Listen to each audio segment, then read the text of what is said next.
Olá a todos, eu sou Elisa Vaz, repórter do Grupo Liberal. Estamos aqui com o Biratã Caseta, que é procurador regional da República da Primeira Região e também presidente da Associação Nacional dos Procuradores da República, para falar um pouco sobre a Operação Lava Jato. Procurador, seja bem-vindo, obrigada por aceitar o nosso convite.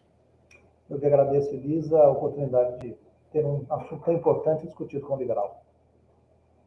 Procurador, para a gente começar, tem um levantamento que aponta que pelo menos 61 réus da Lava Jato conseguiram reverter a sua situação jurídica a partir de anulações e absolvições nas instâncias recursais, né? Como o senhor avalia esse panorama de reversão?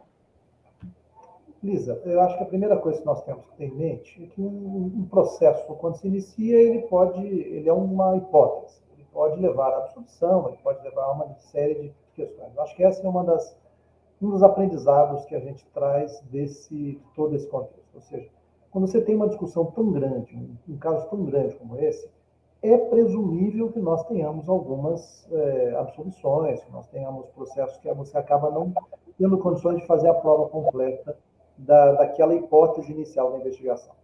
No caso específico da Lava Jato Curitiba, nós temos um complicador. Num determinado momento, se definiu que a Vara de Curitiba seria competente para sem número de casos, assim, naquilo que na linguagem do direito se chama conexão. Esta opção lá atrás da conexão, e mesmo uma decisão posterior, muito posterior do Supremo, que entendeu que alguns crimes não eram de competência da Justiça Federal, mas sim da Justiça Eleitoral, causaram um impacto muito grande. Então, nós temos aqui também um problema a ser discutido. Como você definir em grandes investigações quem é o juiz competente ou não, quando essas investigações se ramificam, quando elas começam a pegar diversos canais ou diversos desvios, se o ideal é você manter num único juiz ou se o ideal, de fato, é manter uma distribuição disso por vários processos. Então, do ponto de vista de quem atua no direito, a absolvição em si ou a anulação em si não é um fato inusitado. Ocorre que quando você tem um caso tão grande e uma concentração tão grande e a polarização que isso trouxe, de fato, chama a atenção, porque por mais que eu consiga racionalizar isso, por mais que eu consiga colocar isso dentro de uma lógica do direito, vai sempre ficar para quem não atua no processo aquela impressão, houve coisa errada, se houve coisa errada, isso foi um erro mesmo, isso foi um desvio de conduta, como é que isso vai? Então, assim, bem objetivo. No caso da Lava Jato, considerando o tamanho do caso, a dimensão, o número de réus, não seria problema esse número de absolvições e anulações se elas não tivessem demorado tanto a ocorrer. O que eu quero dizer com isso? Você teve a confirmação de decisões pelo Tribunal Regional Federal da Quarta Região, a confirmação de decisões pelo Superior Tribunal de Justiça, num primeiro momento, a confirmação da própria competência da Vara Federal de Curitiba pelo Supremo Tribunal Federal, e anos depois isso é desfeito. É da essência do direito você corrigir decisões, mas de fato ficou muito ruim para todos nós, para o Ministério Público, para a sociedade, entender claramente por que mudou, onde é que estava o erro. Há erros, sem dúvida, alguns erros. Essa própria concentração da competência em Curitiba foi um erro. Agora, há outras questões que são mais discutíveis. A competência era criminal federal, era da Justiça Eleitoral. Eu continuo tendo dificuldade de concordar com a decisão do Supremo, que nós temos que cumprir, de que a competência era da Justiça Eleitoral e não da Justiça Federal. Enfim, processos grandes trazem problemas nesse contexto e o que faltou a nós, como sociedade, como Ministério Público, é explicar claramente onde é que estão os problemas para que não fiquemos com aquela impressão de que tudo entra na lógica do um grupo de pessoas foi beneficiada, a justiça não funcionou corretamente. Perfeito, procurador. Outra pergunta que eu tenho aqui é que em 87 dos 138 processos analisados, a falta de competência de foro foi justamente o motivo dessas anulações. O que isso revela sobre a condução inicial dos processos da Lava Jato, na sua opinião? Sem dúvida, isso revela um erro de compreensão. Quando nós apostamos, eu digo o sistema como um todo, Ministério Público, Judiciário, na concentração da competência numa única vara, e o argumento para isso era o de garantir que aquela investigação fosse a mais eficaz possível, nós corremos um risco. E, embora o Supremo Tribunal Federal, eu gosto de fixar isso não como uma crítica ao Supremo ou não, mas para demonstrar que o sistema como um todo falhou.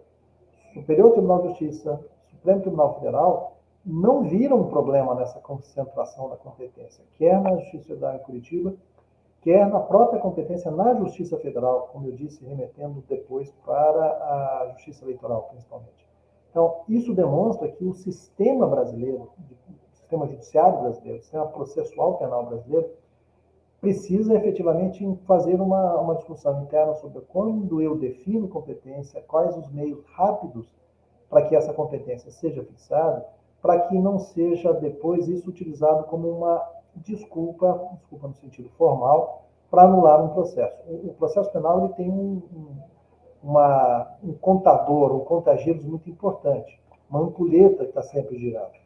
Se você perde tempo na definição da competência, isso é anulado e é remetido a um outro juiz, você muito provavelmente vai perder a chance de condenar alguém por conta da prescrição. Então, o que isso demonstra efetivamente é que, sim, a partir das decisões do Supremo, foi um erro concentrar tantos processos em Curitiba, mas isso não foi um erro aleatório, isso estava dentro de uma lógica, que era a lógica de garantir que um mesmo juiz, uma mesma estrutura tivesse conhecimento global dos fatos. E isso demonstra que nós precisamos discutir muito seriamente no Brasil regras de competência e rapidez na definição da incompetência das varas para que nós não tenhamos anulação muito tempo depois, colocando em risco a própria possibilidade de discussão dos processos e definição se alguém é ou não culpado por um determinado fato. Procurador, ainda sobre essas anulações e absolvições, como elas impactam na percepção pública em relação à eficácia e também à legitimidade da Operação Lava Jato, que foi uma das que mais teve mobilização mesmo social, né? Liz, esse talvez seja um dos pontos principais do que nós temos como sociedade que discutir. Eu não tenho dúvida de que, por mais que eu consiga, novamente, racionalizar esse tema, que eu consiga, dentro do direito, entender, olha, aqui houve uma decisão técnica afastando uma competência, essa decisão técnica foi tomada muito tempo depois, e isso é um erro. Para quem não é da área do direito, ou mesmo para quem é do direito e não atua na área específica da área criminal, sem dúvida nenhuma, o que transparece para a sociedade é a impunidade. E a impunidade, e essa sensação de impunidade, essa noção de que houve impunidade, ela é ruim não apenas para quem acusa, mas ela é ruim inclusive para quem foi acusado. Porque aquele que foi acusado, que eventualmente tinha como provar a sua inocência, também continua sob uma suspeição eterna de que não, você não foi absolvido.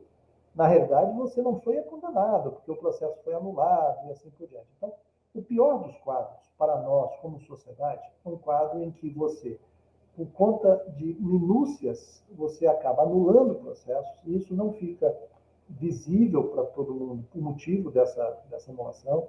Em se tratando de uma operação como essa, que envolvia as maiores empresas do Brasil, uma quantidade imensa de recursos desviados, pessoas ligadas ao mundo político, fica para quem não é do ramo, vamos chamar assim, para quem não atua diretamente no processo penal, aquela impressão de que houve um grande acordo, houve um acordo para que tudo ficasse como sempre foi, sem punições, e isso, sem dúvida nenhuma, é ruim. Eu não estou dizendo que isso tenha ocorrido, quero deixar claro. A tua pergunta me joga para como a sociedade enxerga isso. E a sociedade enxerga, me parece claro para todo mundo, isso é quase incompreensível. Até porque, e é importante que nós tenhamos sempre isso em mente, as anulações, elas decorrem de erros processuais. Há fatos concretos. Nós temos dinheiro apreendido, dinheiro que retornou ao Brasil, que não é pouco dinheiro. Nós temos a confirmação por empresas de que elas efetivamente pagaram propinas. Nós temos imagens de pessoas saindo correndo com dinheiro em sacolas para guardar dinheiro recebido de corrupção. Temos imagens de um apartamento cheio de papel, de moeda, né? Milhões de reais. Então, os fatos ocorreram. Se aquelas pessoas eram responsáveis ou não, se os fatos ocorreram exatamente na forma como foram descritos, é uma outra questão. Então, nós temos, de um lado, dinheiro que voltou, assunção de responsabilidade por corrupção e uma quase ínfima condenação. Isso é muito ruim. Isso é muito ruim para uma sociedade. Se isso ocorre como ocorreu para nós, neste momento de polarização, o Brasil e o mundo viveu de 2013 para cá e ainda vive, isso só faz piorar as coisas porque você não consegue trazer racionalidade ao debate. Você não consegue trazer um momento como esse, em que a gente consegue discutir e trazer os dados, e olha, isso realmente teve um erro, mas esse erro não significa outra coisa senão um erro. E isso tudo dentro de uma operação que foi marcada por uma cobertura jornalística, por uma presença popular muito grande, é muito ruim. Perfeito, procurador. Na semana passada, uma decisão do ministro Dias Toffoli, do STF, repercutiu bastante. Ele anulou todas as decisões da 13ª Vara Federal de Curitiba contra Marcelo Odebrecht, alegando conluio entre magistrados e também procuradores. Na sua opinião, houve, de fato, esse desrespeito ao processo legal? Esse é um dos pontos mais delicados dessa questão. O Supremo decidiu, num determinado momento, em que o juiz que respondia para aquele caso, o juiz hoje, o senador Sérgio Moro, ele era suspeito, ele não era imparcial para julgar o caso envolvendo o presidente Lula. Essa foi a decisão do Supremo Tribunal Federal. Declarou-se que o juiz não era imparcial o suficiente para julgar um dos inúmeros e vários processos. Essa é uma afirmação muito concreta, baseada em dados concretos, embora o próprio Supremo, em momentos anteriores, não a tenha aceitado, uma decisão disse, olha, o juiz Moro era parcial. Sendo parcial, não poderia ter julgado. Ótimo. Isso não quer dizer que se possa afirmar que houvesse conluio, que houvesse uma atuação conjugada. Esta afirmação ela é retirada, primeiro, de uma análise de um conjunto de mensagens obtidas de forma ilegal. É sempre bom a gente destacar isso. A famosa Operação Spoofing, ela demonstrou o quê? Que uma pessoa, um hacker, invadiu um número grande de telefones, obteve acesso criminoso a uma série de mensagens que eram mensagens, na sua essência, privadas. Não há certeza sobre a integridade dessas mensagens. Dá um exemplo. É certo, comprovado, que esse mesmo hacker, num determinado momento, se passou em grupos de WhatsApp, grupos de Telegram, na verdade, por outras pessoas. Então, ele se passou por um conselheiro do CNMP, num grupo do CNMP, mandando mensagens. Ele se passou por um procurador. Uma pessoa que fez isso pode muito bem ter adulterado as mensagens. Tá? Então, vamos esquecer isso. Vamos trabalhar as mensagens como se elas fossem verdadeiras, como se não tivesse tido... Essas mensagens passaram a ser lidas fora do seu contexto, fora da sua sequência, para afirmar que o grupo de membros do Ministério Público que lidava com o processo lá em Curitiba tinha uma relação promíscua com o juiz. Isso não é um fato. Nós temos que, primeiro, perder um pouco do que eu poderia chamar de hipocrisia. Todos os que atuam no sistema judiciário brasileiro sabem que é algo comum, e aí nós vamos ter que discutir o que comum significa de legal ou não, que haja uma conversa entre advogados e juízes sem a presença do Ministério Público, que haja conversa entre juízes e procuradores sem a presença do advogado, especialmente quando você está falando de medidas que são sigilosas, e isso nunca foi considerado como algo ilícito, como conluio. Então, a afirmação do conluio ela é muito forte, porque ela não se baseia em nenhum dado concreto. Outra coisa é dizer que o juiz era parcial em relação a um processo específico. Então, a associação repudia a afirmação do conluio como algo ilícito. O que havia, e aí foram anos de trabalho conjunto, e nesses trabalhos conjuntos, trocas de mensagens. Se alguma dessas mensagens eventualmente demonstra algum ato que não é o ideal, não precisamos discutir, porque é da realidade brasileira contato entre autoridades entre si para discutir, não para combinar decisões, mas para levar a essas pessoas, olha, estou te mandando um processo assim assado, esse processo é perigoso, ele é especialmente sigiloso, você não tem que deixar que outras pessoas tenham acesso. Isso ocorre com delegados com juízes, delegados com procuradores com juízes, advogados com juízes, advogados com delegados e assim por diante. Então, nós vamos ter muito cuidado com esse tipo de afirmação, porque ela não encontra base a não ser em mensagens ilícitas, e mesmo nas mensagens com uma leitura que sai em muito da realidade que nós temos. Porque nós temos uma investigação que naufragou por problemas processuais, por erros, e que precisa ser analisada como a gente analisa um acidente aéreo. Quando você tem um acidente aéreo, você vai refazer aquele acidente, vai acessar os dados da caixa preta e tudo mais, para entender, bom, onde é que está errado? Vamos evitar que isso se repita para o futuro. Entendi, procurador. Agora, alguns dos condenados pela Lava Jato também tiveram suas penas anuladas por meio de indultos presidenciais. Qual a visão da Associação de Procuradores da República, da qual o senhor é presidente, sobre o uso de indultos nesse contexto? Mas o indulto é algo que faz parte da história do direito brasileiro, e nós trouxemos isso, inclusive, de outros países.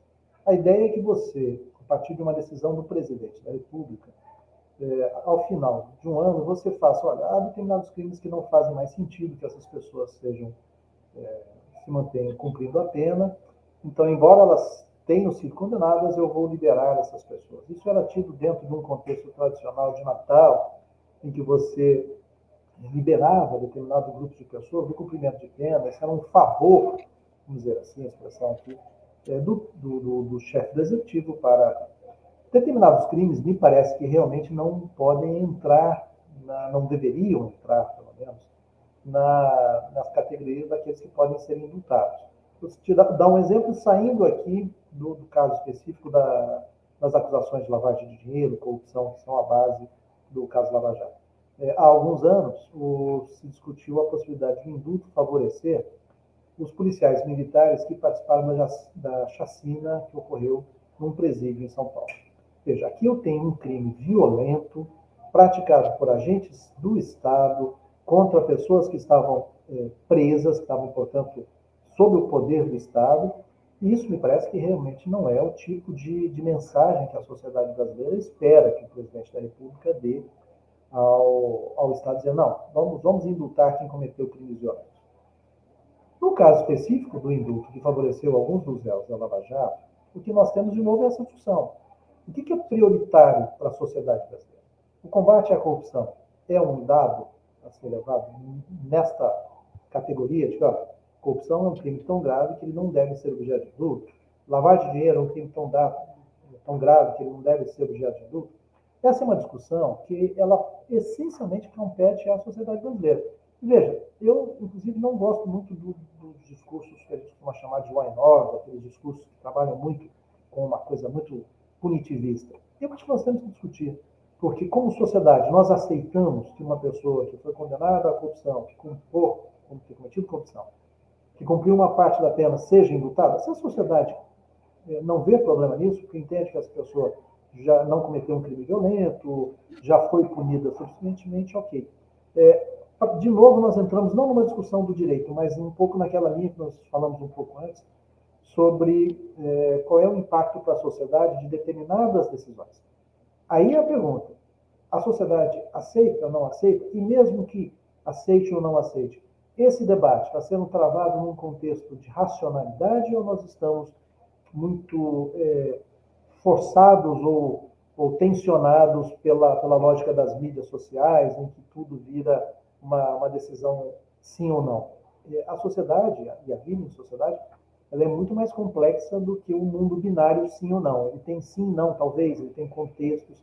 Então, eu, pessoalmente, em relação à corrupção, não tenho opinião formada para dizer que não deveria nunca ser objeto de indulto, porque eu acho que em determinados contextos, dependendo do tipo de ato que foi objeto de corrupção, do tempo de punição já cumprida, até não é totalmente absurda a ideia do indulto.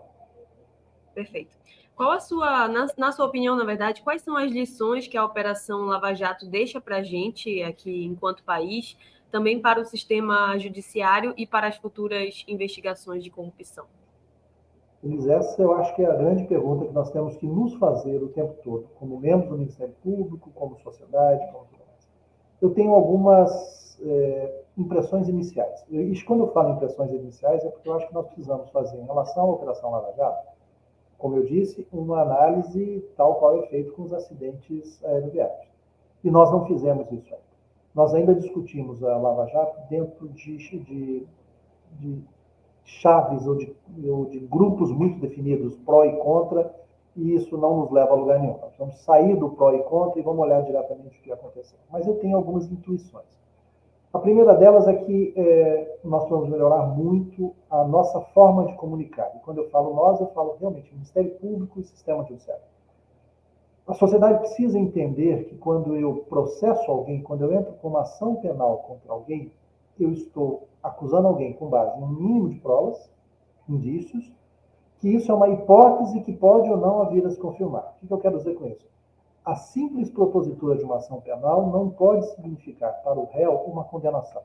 Ele, de fato, tem que ter um espaço em que ele possa demonstrar que, olha, não é bem assim, ou se é assim, há condicionantes, há outros detalhes. Então, como forma de comunicar, o Ministério Público tem que dizer, olha, eu achei elementos suficientes para iniciar uma ação penal, mas isso não quer dizer que essa pessoa possa ser, desde já, tida como culpada. Isso é um papel nosso na comunicação, isso é um papel dos órgãos de comunicação também, de deixar isso claro quando transmitem isso para a população, e da população de assim perceber, de que aquilo é um início de um processo que vai gerar uma sentença que pode ser de condenação, pode ser de absolvição, pode ser de condenação parcial.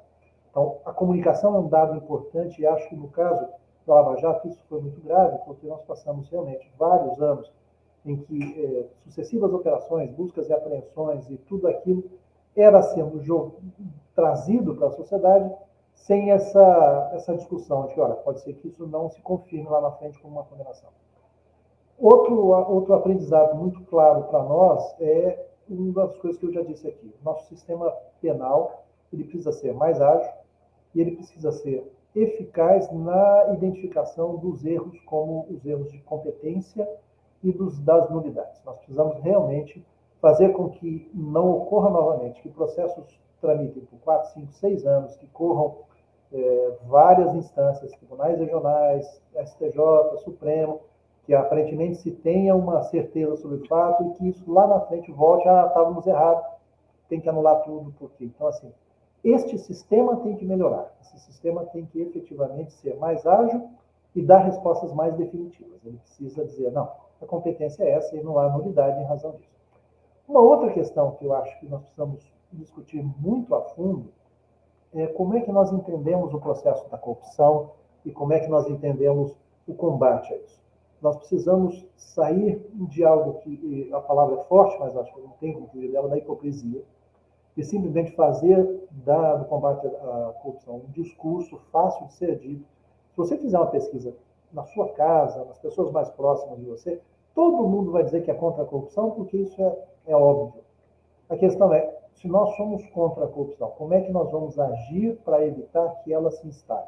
Como é que nós vamos criar na sociedade a ideia de que é corrupção também quando eu, por exemplo, estamos no exemplo do passado, espero, chego numa festa de aniversário, um casamento, coisa do vale, chego para o garçom que está ali me atendendo, toma aqui R$50 para você atender essa mesa melhor do que as outras. Isso também é corrupção.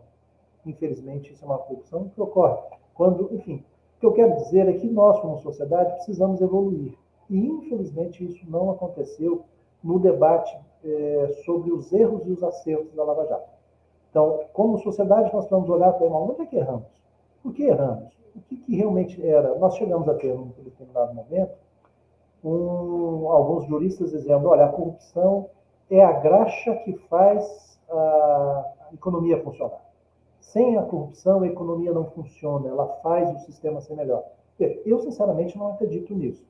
Eu acho que quando você tem um sistema que precisa de um ato ilícito para funcionar, você precisa repensar o sistema, você precisa melhorar o funcionamento. Então, acho que, já gastei muito do seu tempo, mas assim, como 3 conclusões iniciais, eu chamaria atenção para isso.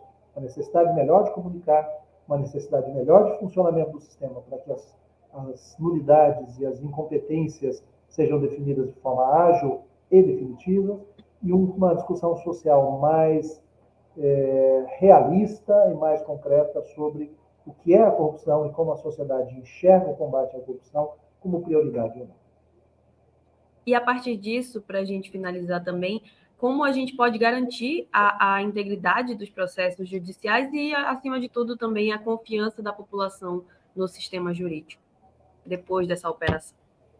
Elisa, uma das coisas que nós vamos fazer é que o sistema judiciário, vamos chamar assim, aí eu incluo advogado, Ministério Público, juiz e também a parte toda de investigação, a parte que cabe à Polícia Judiciária, primeiro ele tem que sair do castelo. Nós precisamos, primeiro, entre outras coisas, começar a falar um português que as pessoas entendam.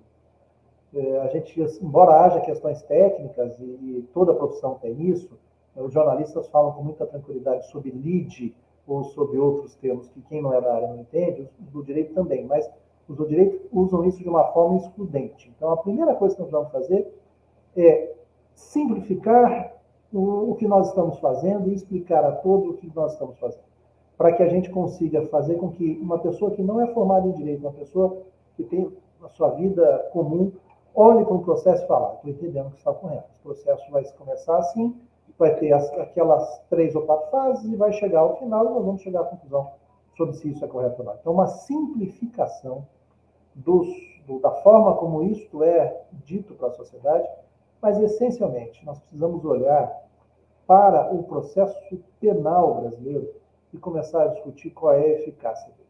Como é que ele entrega, o que ele entrega e o que ele não entrega. Porque um dos nossos problemas é exatamente esse. Essa desconfiança em relação ao sistema processual penal brasileiro, e podemos abrir isso para o sistema judiciário brasileiro, essa desconfiança da população em relação aos resultados. Porque os resultados mudam, porque um juiz diz uma coisa, outro juiz diz outra, e até isso não é um problema em si, mas eu tenho que ter alguém que fale, olha, o que vale é isto.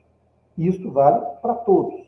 Então, um dos nossos desafios, sem dúvida nenhuma, é olhar para o que nós fazemos e entendemos por que não está funcionando.